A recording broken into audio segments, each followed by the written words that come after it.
Il y a 3 ans, notre groupe s'est opposé à ce premier partenariat avec la Fédération régionale des chasseurs. Non pas parce que nous serions contre l'activité de chasse, et je redis ici que les élus de notre groupe respectent évidemment les hommes et les femmes qui pratiquent la chasse dans les règles.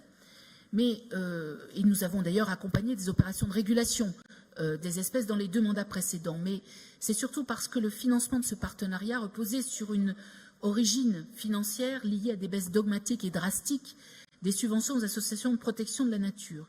Et puis c'est aussi parce que les chasseurs disposent d'une ressource financière propre liée au permis de chasse. Enfin, c'est parce que le partenariat avec la Fédération des chasseurs ressemblait beaucoup à une action de communication, voire même de clientélisme d'envergure. Et sur tous ces points, la nouvelle convention n'a pas changé, donc nous n'avons pas changé d'avis.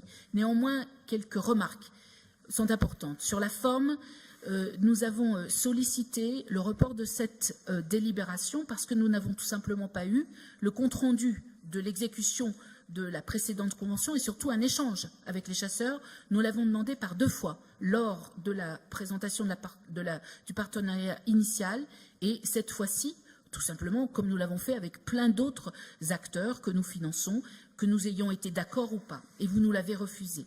Sur le fond, les actions en faveur de la Fédération régionale des chasseurs sont inscrites au budget de l'environnement. Et c'est là-dessus que nous interrogeons sur l'apport réel de la Fédération de chasse à la protection de la nature.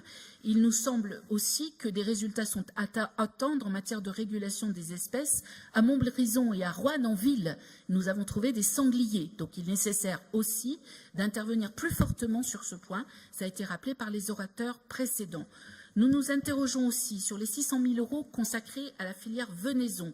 Pourquoi chercher un débouché commercial à cette activité sous label Région du goût? Et enfin, sur la question des nombreux accidents de chasse qui ont déjà été évoqués, nous pensons qu'il est important de renforcer la formation initiale et continue des chasseurs et d'obliger au contrôle.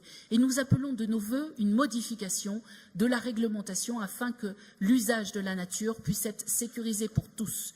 C'est pourquoi nous voterons contre cette délibération. Merci Madame Riamont. Monsieur Chavreau.